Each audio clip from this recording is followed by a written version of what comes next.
ইব্রাহিম আলাইহিস সালাতু ওয়াস সালাম দেব মন্দিরে ঢুকে কোটার দিয়ে যত মূর্তি ছিল সমস্ত মূর্তিগুলোকে ভেঙে ফেললেন। মূর্তিগুলোর হাত ভাঙলেন, পা ভাঙলেন, ঘাড় ভাঙলেন, মূর্তিগুলোকে ভেঙে চূর্ণ বিচূর্ণ করে দিলেন। বিশাল আকৃতির একটা মূর্তি ছিল, ওই মূর্তিটাকে ইব্রাহিম আলাইহিস সালাতু ওয়াস সালাম ভাঙেন নাই। ওই বড় মূর্তিটাকে না ভেঙে যে কোটার দিয়ে তিনি আঘাত করে করে মূর্তিগুলোকে ভেঙেছিলেন, সেই কোটারটা বড় মূর্তির কাঁধে ঝুলিয়ে রাখলেন। ইব্রাহিম আলাইহিস সালাতু ওয়াস সালাম দেব মন্দিরে ঢুকলেন।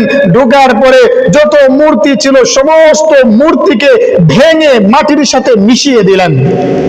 মাটির সাথে মিশিয়ে দিলেন, গুঁড়ো করে ফেললেন।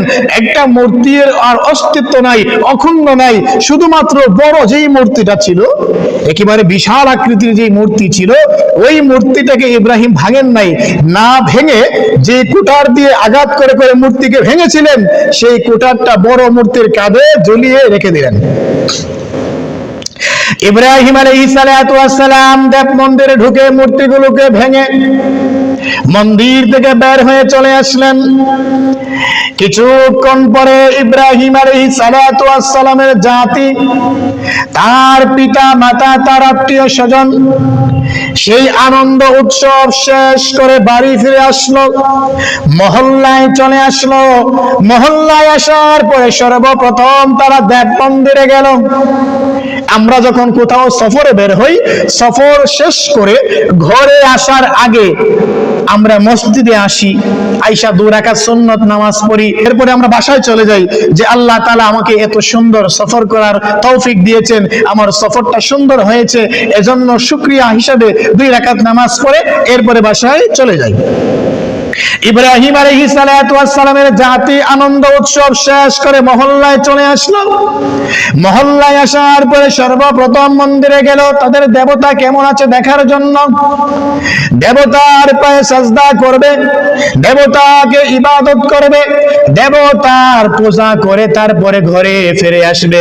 তাদের আনন্দ উৎসবটা সুন্দর হয়েছে, সুখময় হয়েছে, এজন্য সবাই চলে গেল দেব মন্দিরে।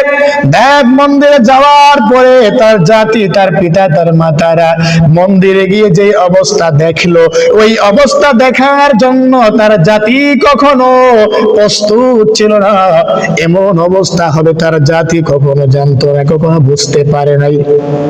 যদি তারা জানতো, আগে থেকেই বুঝতে পারতো তাদের মূর্তিগুলোর সাথে এমন অবস্থা হবে, তাহলে তারা হয়তো আনন্দ উৎসবে অংশগ্রহণ করতো না। ইব্রাহিম আলাইহিস সালাতু ওয়াস সালামের জাতি মন্দিরে ঢোকার পরে গিয়ে দেখলো মন্দিরের সমস্ত দেবতাগুলো ভেঙে চূর্ণ বিচূর্ণ করে ফেলা হয়েছে। শুধুমাত্র একটা দেবতা বাকি আছে। সেই বড় দেবতার ঘাড়ের মধ্যে একটা কুঠার রাখা আছে, একটা কুড়াল রাখা আছে। বাকি সমস্ত মূর্তিগুলো ভেঙে চূর্ণ বিচূর্ণ হয়ে মুখ থুবড়ে পড়ে আছে। মূর্তিগুলোর হাত একদিকে পড়ে আছে, পা গুলো একদিকে পড়ে আছে, মাথাটা একদিকে পড়ে আছে, বিভিন্ন অংশ ছড়িয়ে ছিটে বিভিন্ন জায়গায় পড়ে আছে। মূর্তিগুলির এমন অবস্থা দেখে তাদের ভিতরে বড় আঘাত লাগলো। আমাদের দেবতার সাথে, আমাদের রবের সাথে, আমাদের খোদার সাথে এমন ব্যবহার কে করলো? কে আমাদের রবের সাথে এমন ব্যবহার করলো? কে আমাদের রবকে ভেঙে ফেললো? তাদের রবকে ভেঙে ফেলেছে, রবকে চূর্ণ বিচূর্ণ করে দিয়েছে। রবকে কে ভেঙে ফেললো? এত বুকা জাতি, এত বুকা জাতি, নির্বোধ জাতি রবকে ভেঙে ফেলেছে। যে রব নিজেকে রক্ষা করতে পারে না, সে কখনো রব হতে পারে না। ইব্রাহিম আলাইহিস সালাতু ওয়াস সালামের জাতিরা যখন মন্দিরে ঢুকে দেখতে পারলো তাদের রবগুলোকে ভেঙে চূর্ণ বিচূর্ণ করে ফেলা হয়েছে, তাদের চোখ কপালে উঠে গেল, মেজাজ গরম হয়ে গেল, সবার ভিতরে হাই হুতাশ শুরু হয়ে গেল। আমাদের রবের সাথে এমন আচরণ কে করেছে? আমাদের রবকে কে ভেঙে চূর্ণ বিচূর্ণ করে দিয়েছে? সবাই একজন আরেকজনের কাছে বলা বলি করতেছে, এই কাজটা নিশ্চয়ই ইব্রাহিমের কাজ, এই কাজটা নিশ্চয়ই ইব্রাহিমের কাজ। কারণ ইব্রাহিম ইতিপূর্বে আমাদেরকে বারবার মূর্তি পূজার বিরুদ্ধে বলে আসতেছে, মূর্তির বিরুদ্ধে আমাদেরকে বোঝাচ্ছে। ইব্রাহিম ছাড়া এই কাজটা আর কেউ করে নাই। এবার সবাই মিলে ইব্রাহিমের কাছে আসলো। আনতা ফাআলতা হাযা বিআলিহাতিনা ইয়া ইব্রাহিম, সবাই এসে ইব্রাহিম আলাইহিস সালাতু ওয়াস সালামকে প্রশ্ন করতেছে, হ্যাঁ ইব্রাহিম, তুমি কি আমাদের রবের সাথে এমন আচরণ করেছো? আমাদের রব গুলোকে তুমি তো ভেঙে ফেলেছো, তাই না? ইব্রাহিম আলাইহিস সালাতু ওয়াস সালাম বলতেছেন, আমি কেন ভাঙতে যাব? তোমাদের বড় দেবতা এখনো তো অক্ষুণ্ণ আছে, অক্ষত আছে। এখনো তোমাদের বড় দেবতাকে ভাঙা হয় নাই। তোমরা তোমাদের বড় দেবতাকে জিজ্ঞাসা করো তাদেরকে কে ভেঙেছে। তোমরা জিজ্ঞাসা করো তোমাদের বড় দেবতাকে কে ভেঙেছে।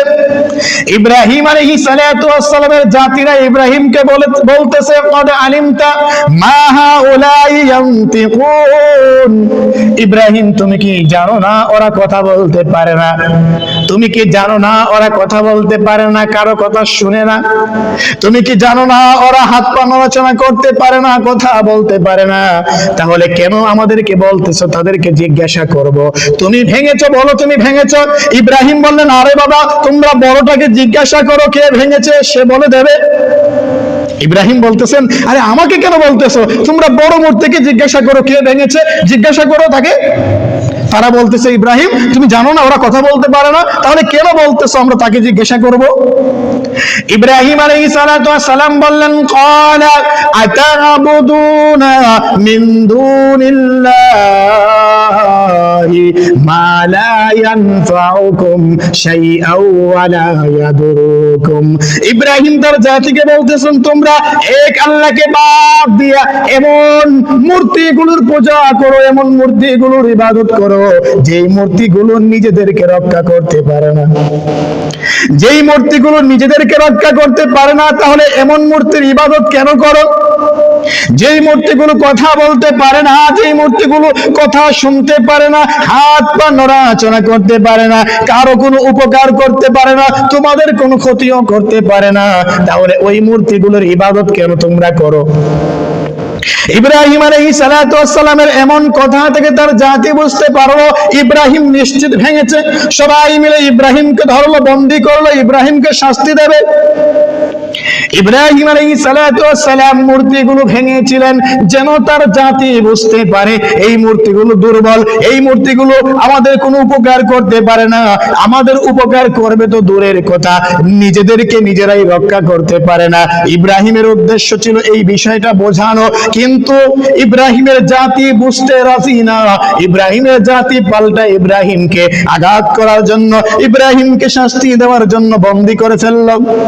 সবাই মিলে সিদ্ধান্ত নিল ইব্রাহিমকে চরম শাস্তি দেওয়া হবে, কঠিন শাস্তি দেওয়া হবে, ইব্রাহিমকে আর ছাড় দেওয়া হবে না।